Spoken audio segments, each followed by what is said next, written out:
Hi everyone and welcome to another video. Today I'm unfortunately alone, but I got the first Patreon signing up for joining me in my videos. I think it will be quite awesome as well. So, our colonies has developed quite nicely here.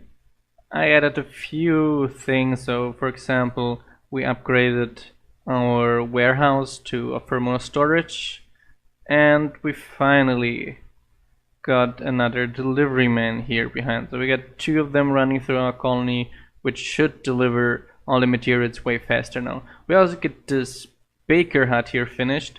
We at the moment waiting for the builder to finish the citizen hut level 3 behind here. As you can see, it's going nice, and when he finished we'll get the baker here as well. Some things about the baker: on the level 2 of his page you can see the recipes he is able to do.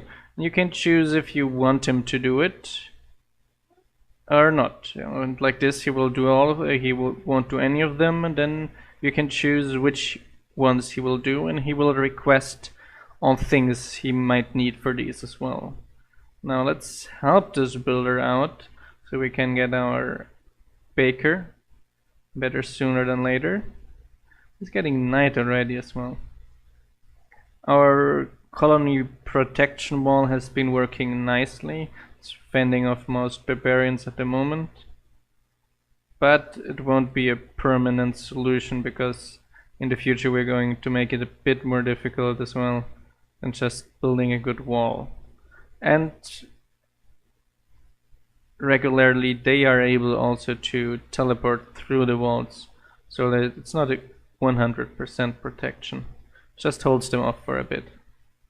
Okay, I know I need a bit more than that. Yeah, perfect. So let's sleep. Can I? Nope. So I'll give the builder what he needs. All these here. I think that's almost everything. I think those 4 items. I'm not sure about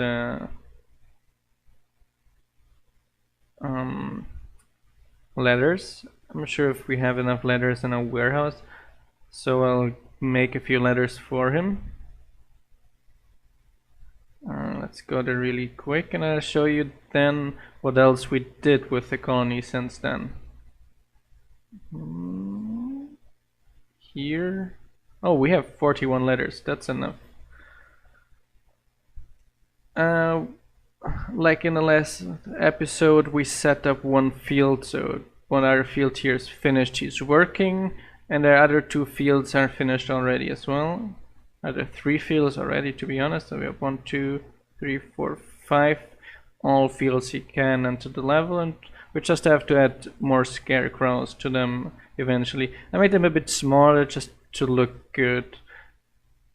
It makes them a bit less efficient, but in this case we really wanted to look nice and not.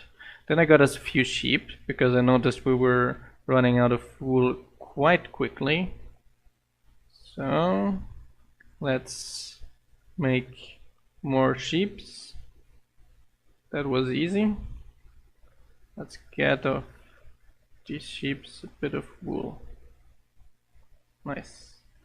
Now 14 wool, 1 trip is not too bad. Could be better though. Okay. Then, as I said in the last episode, I was going to terraform this area here, so we got it all nice and flat around here, and the same thing behind here, quite nice and flat, so we're able to place more things here, especially in the edge behind there. I'm probably even going to make my sheep herder, which will make it just because it's easy, so I don't have to move the sheep much around. And I think this area here I'm reserving for maybe a park decoration or another citizen hut, or maybe even the library. I don't know yet. Something else which I'm prepared of video already as well is the barracks. So the barracks, I had thought, the perfect position might be up here on this hill. You can even see this delivery man scales up here. My goodness. Oh, he's even better at finding a decent way to go up here. Oh, the barracks will actually be up here, which I think is a perfect position. It's quite realistic as well. So we got our nice central building, which is secured in the center of the colony, and then we got up on the hill our fort, which will protect us against attacks. So I probably have to improve this mountain a bit and add some stairs on the two colony sides and make the other side unscalable. But I think it's going to look quite awesome, our colony. I see it coming out already quite nice. I got it all planned, and yeah, fisherman is doing a lot of work as well. So we got a new one of our developers working on some nice features as well, which allows you guys something which you've been asking on GitHub a lot, to pause workers. So you would be able to go in the GUI and there will be a new button here which will allow you to pause the workers. So for example, if you got a lumberjack producing a lot of wood and you just can't need as much wood now, and you don't want him to complain about not having a job and lose happiness, you will be able to pause this job quite easily. It's quite finished already, it just needs a bit of testing as well. The restaurant update is needing a bit longer because we're using it to adapt the balance of the system a bit, since at the moment one high-level fisherman and the farmer can take care of a huge colony. So our plan is more or less that one food producer can take care of 4 other workers, which is, I think, more realistic in our medieval setting. Especially considering that in medieval times the biggest part of the citizens worked in food production in general. Now, how does this look? I think he's only missing some minor decorations and he'll be finished already. Nice. And after that, I'm not sure if he will start the waypoints. I sent him here last episode of. Most probably he's going to start with the next citizen hunt. Let's adapt our priorities a bit. Let's check. Here. So let's put the citizen level 3 down here. So he should finish first the infrastructure. It seems kind of ordered here, but this order doesn't mean much because it means all of them have the same priority. We'll have to improve this a bit when we implement our new GUI framework. So you actually have to actively move it in the list up and down to really adapt the priorities. Else you will prioritize always the buildings over the decorations. Oh, was I too slow? I definitely have to dig into this, because you shouldn't prioritize it so strongly. Maybe we added some code which is a 100% priority. Anyway, let's welcome our new citizen, which should spawn every moment now. Your citizen, you're being awaited.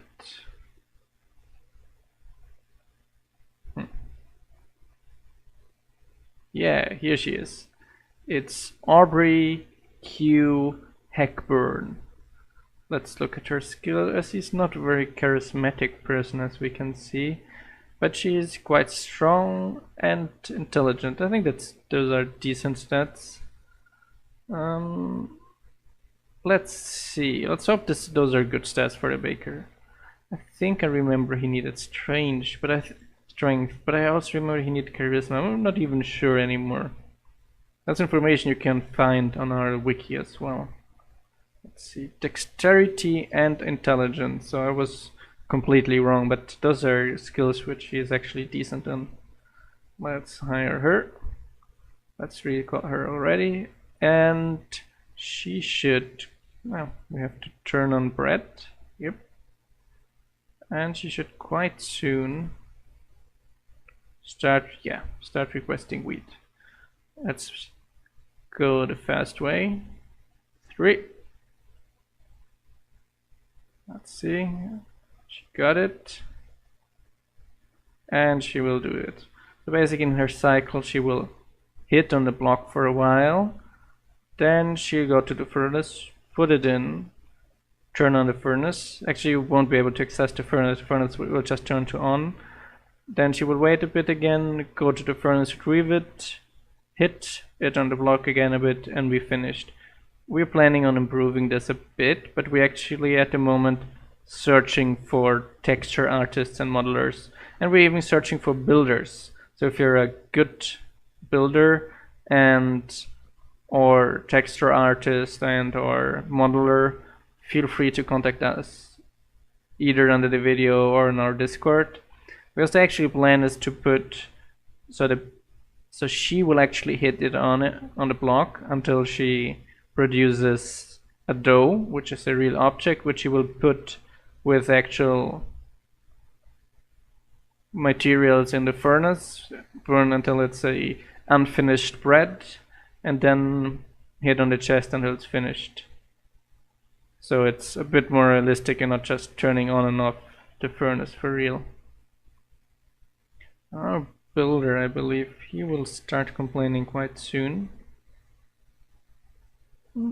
No chicken. He's working still. So something bad had happened to this building recently. It's because the leaves grew into the building and the lumberjack started recognizing it as a tree. We have a small protection against recognizing buildings as trees, but it doesn't always work as well, as you can see. So we in the future we're going to change some things, especially with the new GUI framework. I'm almost mentioning every video, but because it's quite awesome. We just started today porting the first GUIs to it, and in the beginning it will be a lot of work to test things out. We're going to find a lot of other issues we have with it, etc. But then it will actually start working. Other thing you probably noticed in the last episode, that the smelter wasn't picking up the tools to deconstruct them. That was a bug we fixed these days as well. And what else? I was going to say it now, but it's night now. Let's sleep really quick. Here.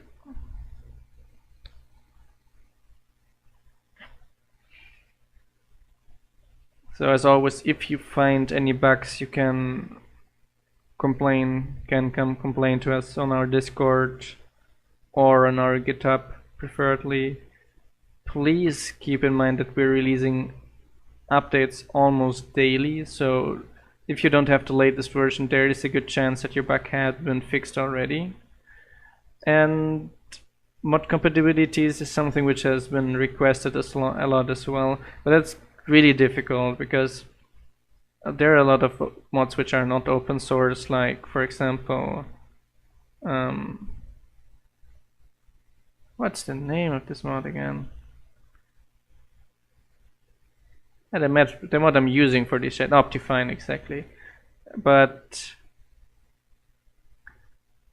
other mods are sometimes open source, but they're not very documented, and it gives us a lot of work. So we don't prioritize it a lot. But our code should be quite documented, and if you're interested in implementing any compatibility or something with your mod or with any mod at all, we're always happy. Just start a pull request on our GitHub and we're happy to review it, give you some criticism or better critique on it, and to merge it if it works, right? Whoop. Let's see after our sheep to get a bit more of wool.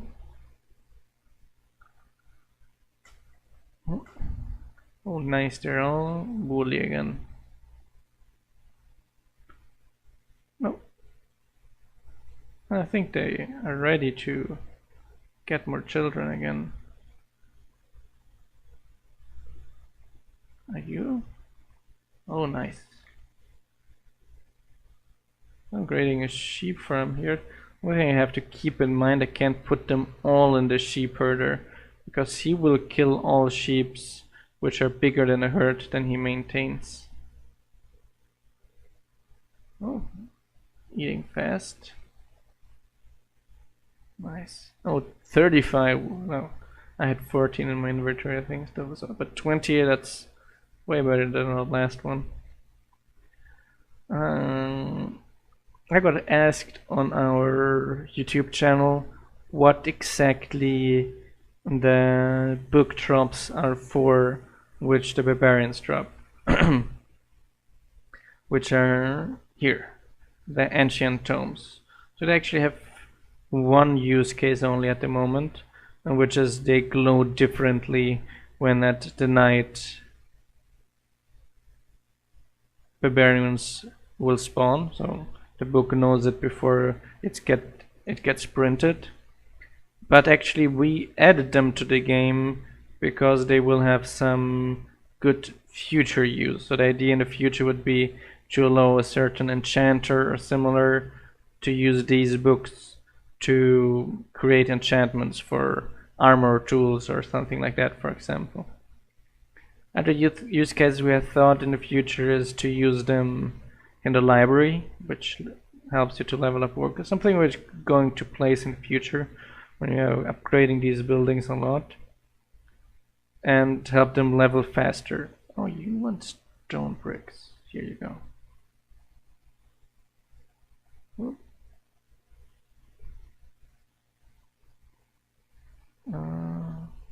It's offline, right?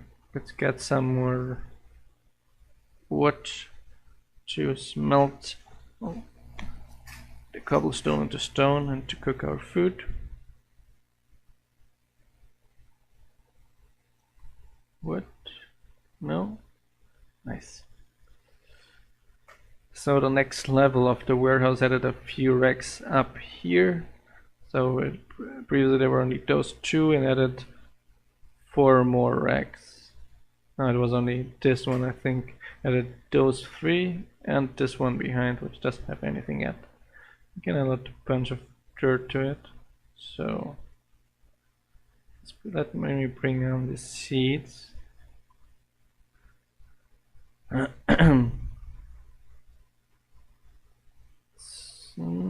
Here. We're going to make more bricks as well.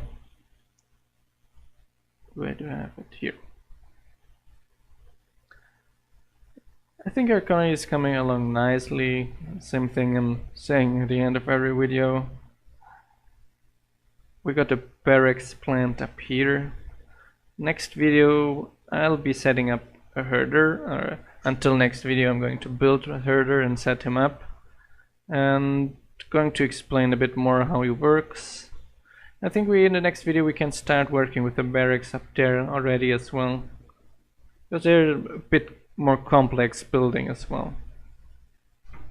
So see you the next time around.